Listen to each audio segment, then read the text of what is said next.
Hello दोस्तों, कैसे हैं? आशा करते हैं आप सब ठीक ही होंगे। तो आज का कहानी है वट सावित्री व्रत कथा। सुनिए सत्यवान की कथा शिव आरती सहित। तो दोस्तों, इस कहानी को अंत तक सुने। वट सावित्री व्रत हिंदू धर्म में विवाहित महिलाओं के लिए बहुत ही शुभ और महत्वपूर्ण व्रत है। इस दिन महिलाएं वट बरगद के पेड़ की पूजा करती है, वट सावित्री व्रत कथा पढ़ती है और अपने पति की लंबी उम्र, स्वास्थ्य और सुख समृद्धि की कामना करती है। वट सावित्री व्रत कथा में सावित्री द्वारा अपने तप, भक्ति और दृढ़ संकल्प से यमराज से अपने पति सत्यवान के प्राण वापस पाने की कथा इस व्रत को विशेष महत्व देती है। वट वृक्ष दीर्घायु, स्थायित्व और समृद्धि का प्रतीक है। यह व्रत वैवाहिक जीवन में प्रेम, समर्पण और विश्वास को मजबूत करने वाला माना जाता है। आइए सुनाते हैं वट सावित्री व्रत कथा।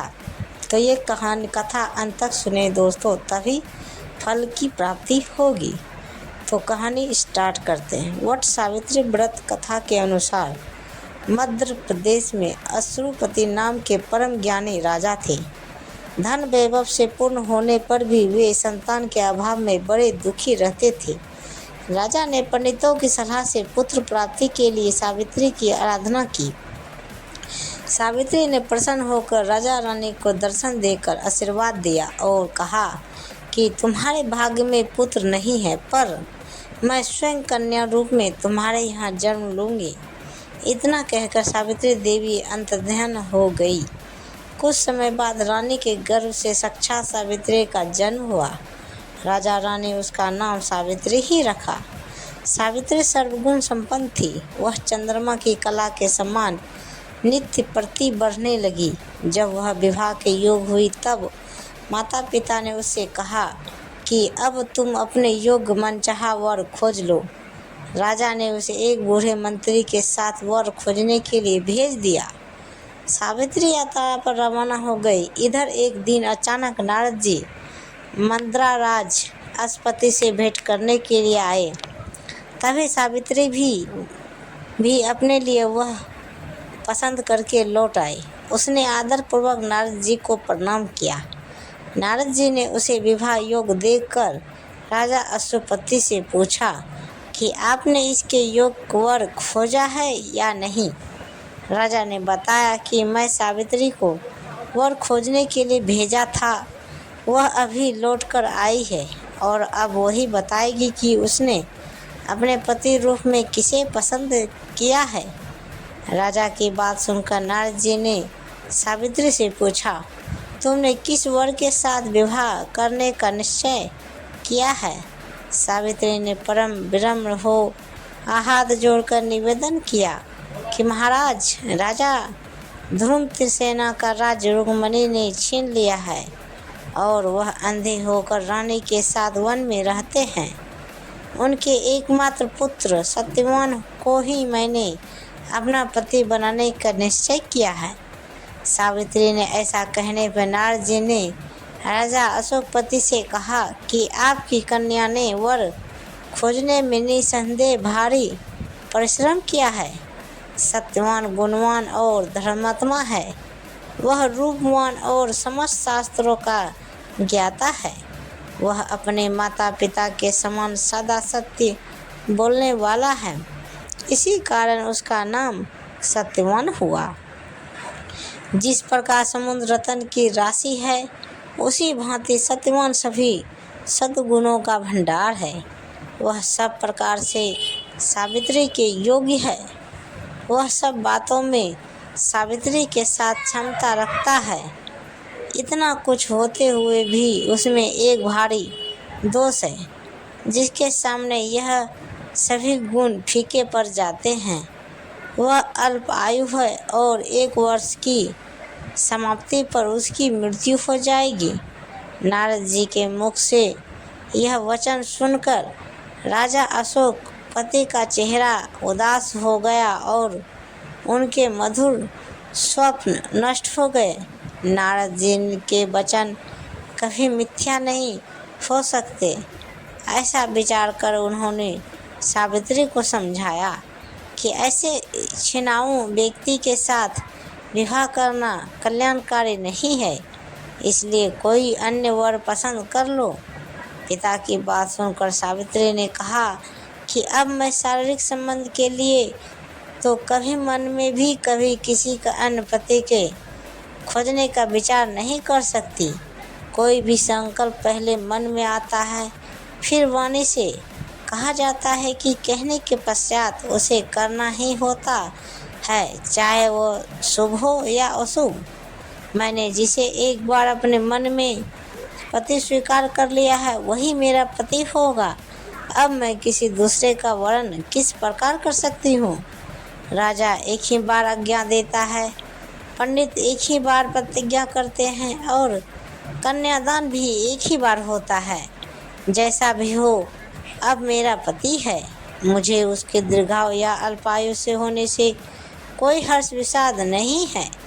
अब मैं पुरुष की तो बात ही क्या, देवराज इंद्र को भी स्वीकार नहीं करूँगी। कोई शक्ति मुझे मेरे इस निश्चय से नहीं डिगा सकती। मैं पुनः दृढ़तापूर्वक कहती हूँ कि सत्यवान ही मेरा पति होगा। सावित्री का ऐसा दृढ़ संकल्प सुनकर नारद जी ने राजा अश्वपति को सहमति दी कि तुम्हें सावित्री का विवाह सत्यवान के साथ ही कर देना चाहिए, यही उचित प्रतीत होता है। इस प्रकार राजा को समझा बुझाकर नारद जी अपने स्थान को चले गए। राजा अश्वपति ने भगवान के मंगलमय विधान में विश्वास करके विवाह के समस्त सामग्री इकट्ठे की और कन्या तथा बूढ़े मंत्री को साथ लेकर धूम्रसेना की तपोभूमि में पहुंच गए। वहां पर राजा धूम्रसेना अपनी रानी और राजकुमार सत्यवान के साथ रहते थे।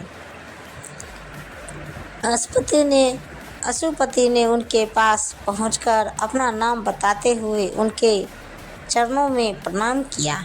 धूम्रसेना ने अश्वपति के आने का कारण पूछा तो उन्होंने बताया कि मेरी कन्या सावित्री ने आपके सुपुत्र सत्यवान के साथ विवाह करने का निश्चय किया है। मैं भी इससे सहमत होकर विवाह की तमाम सामग्री लेकर आपकी सेवा में उपस्थित हुआ हूँ। राजा की बात सुनकर धूम्रसेना उदास हो गए और उन्होंने कहा कि अब आप में और मुझ में कैसी समता। आप राजस्विनी राजा हैं और मैं राजभ्रष्ट रंक। इस पर भी हम दोनों अंधे हैं, निर्धन हैं और वन में रहते हैं। आपकी कन्या ने वन के भारी कष्टों को न जानकर ही ऐसा विचार कर लिया है। महाराज अश्वपति ने कहा कि सावित्री ने इस सब बातों पर भली भांति विचार कर लिया है। वह कहती हैं कि जहाँ मेरे सास ससुर और पतिदेव निवास करते हैं वहीं मेरे लिए वैकुंठ है। सावित्री की ऐसे दृढ़ निश्चय को सुनकर धूम्रसेन ने विवाह की स्वीकृति दे दी। शास्त्र समस्त रीति से सावित्री का विवाह सत्यवान के साथ करके राजा अश्वपति तो अपनी राजधानी को लौट गए और इधर सावित्री मनचाहे पति सत्यवान को पकड़कर सुखपूर्वक वन में रहने लगी।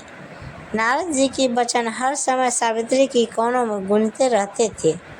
वह एक एक दिन गिन रही थी कि उसने जब पति मृत्यु के दिन निकट आया तो 3 दिन पहले ही उसने उपवास आरंभ कर दिया। तीसरे दिन अपने पितरों का पूजन किया। वही दिन नारद जी ने सत्यवान की मृत्यु का बताया था। रोज की भांति उस दिन भी सत्यवान अपने समय पर कुल्हाड़ी और टोकरी लेकर लकड़ी काटने के लिए वन में जाने लगा तो सावित्री ने स्वयं भी उसको साथ चलने का आग्रह किया। सत्यवान ने उसे माता पिता की सेवा के लिए वहीं ठहरने की सहमति दी।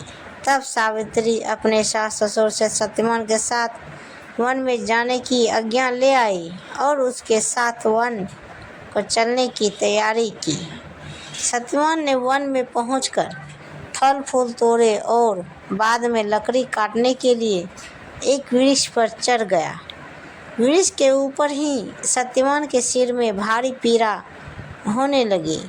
वह वृक्ष से नीचे उतर आया और सावित्री की जंघा पर अपना सिर रखकर लेट गया। कुछ देर बाद सावित्री ने अनेक दूतों के साथ यमराज को धात में पास लिए हुए देखा। पहले तो यमराज ने सावित्री को देवी विधान कहकर सुनाया और फिर वह सत्यवान के अंगुष्ठ मात्र जीभ को लेकर दक्षिण दिशा की ओर चले गए। सावित्री भी यमराज के पीछे पीछे चलने लगी।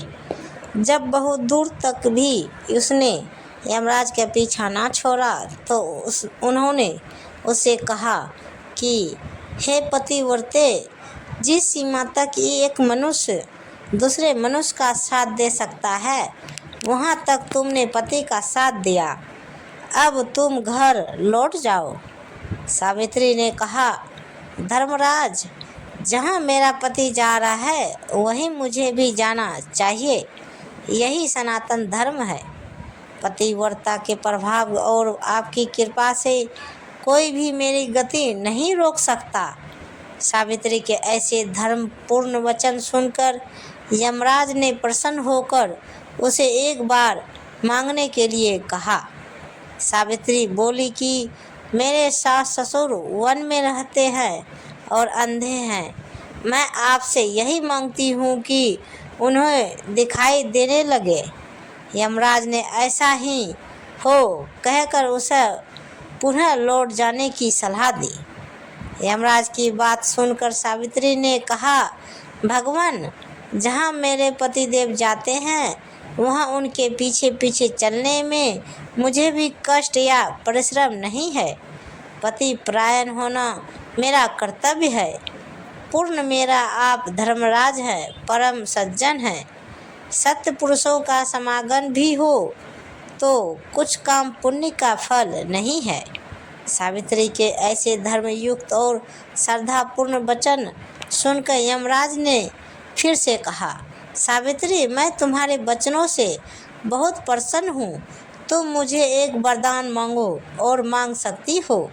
सावित्री ने कहा, राजा द्रुमसेन का राज छिन गया है, उसे वह पुनः प्राप्त करे और धर्म में उनकी सदैव प्रीति रहे, यही वरदान मुझे दीजिए। यमराज ने वरदान देकर पुनः उसको लौट जाने को कहा, किंतु वह नमनी और बराबर पीछा करती रहे। उसकी ऐसी दृढ़ भक्ति देख यमराज ने प्रसन्न होकर उसे तीसरा वरदान देने की इच्छा प्रकट की। तब सावित्री ने अपने पुत्र कल की भलाई को दृष्टि में रखकर 100 भाई होने का वरदान मांगा। यमराज ने सहर्ष यह वरदान भी दिया। सावित्री से पुनः आगे न बढ़कर लौट जाने का आग्रह किया, किंतु सावित्री अपने प्राण पर अडिग रही। सावित्री की ऐसी निष्ठा और दृढ़ संकल्प देख यमराज का हृदय पसिज गया। वे बड़ी कोमल वाणी में बोले, हे सुव्रते, तुम ज्यों उत्तम धर्मयुक्त और गंभीर युक्तिपूर्ण वचन कहती हो, त्यों मेरी प्रति तुम पर बढ़ती जाती है। अतः तुम सत्यवान के जीवन को छोड़कर एक और वरदान मुझे ले लो और अपने घर लौट जाओ। पहले तीनों वरदान पाकर सावित्री ने अपने ससुर कुल और पितृकल दोनों को कल्याण कर दिया। अब केवल अपनी ही भलाई का प्रश्न समझ थापा पूर्ण विरामपति परायण नारी को अपने पति की आयु वृद्धि के अतिरिक्त और क्या फल कामना हो सकती है। यही सोचकर सावित्री ने सत्यवान से स्वपुत्र होने का वरदान मांगा। सावित्री के ऐसे युक्तिपूर्ण वचन सुनकर यमराज बहुत संतुष्ट हुए और उन्होंने उसे वरदान देते हुए सत्यवान को पास से मुक्त कर दिया और कहा कि सत्यवान से तुम्हें निश्चय ही 100 पुत्र होंगे। सावित्री को मनवांछित वरदान देकर यमराज वहीं अंतर्धान हो गए और वह लौटकर वट वृक्ष के नीचे आई। वट वृक्ष के नीचे सत्यवान का मृत शरीर पड़ा हुआ था। उसमें जीवन का संचार हो गया और वह उठकर बैठ गया। सावित्री ने सत्यवान से सारा वृत्तांत का सुनाया और फिर वे दोनों खुशी खुशी आश्रम की ओर चले गए। सत्यवान के माता पिता को दृष्टि प्राप्त हो गई थी और वह अपने आज्ञाकारी पुत्र और सेवापरायण पुत्रवधू को ना देखकर अत्यंत दुखी हो रहे थे। तभी सावित्री और सत्यवान वहां पर पहुंच गए। सारे देश में सावित्री के अनुपम पतिव्रता का समाचार फैल गया। प्रजनों ने महाराज देव माता सेन को ले जाकर आदरपूर्वक राज्य सिंहासन पर बैठाया। सावित्री के पिता अश्वपति को भी 100 पुत्र प्राप्त हुए और सावित्री सत्यवान ने भी 100 पुत्र प्राप्त करके दीर्घायु तक राज्य होगा। अंत में वैकुंठ पधारे। तो प्रत्येक सौभाग्यवती स्त्री के लिए यह व्रत करना आवश्यक है। वट सावित्री व्रत कथा यहीं पर समाप्त की जाती है। दोस्तों, सावित्री सत्यवान की कथा के साथ वट सावित्री व्रत कथा पढ़ने के बाद आरती अवश्य ही गाएं और शिव जी की आरती ज़रूर सुनाएं। दोस्तों, ये ज्ञानवर्धक कहानी आपको कैसी लगी नीचे कमेंट बॉक्स में हमें ज़रूर बताएगा। कहानी को पूरा सुनने के लिए शुक्रिया। प्रेम से बोलिए जय माता दी, हर हर महादेव। तो दोस्तों, मिलते हैं अगले वीडियो के साथ। तब तक बाय बाय। दोस्तों, अभी तक जो भी हमारे चैनल को सब्सक्राइब नहीं किए हैं, प्लीज़ वो हमारे चैनल को सब्सक्राइब कर लें। बाय बाय दोस्तों।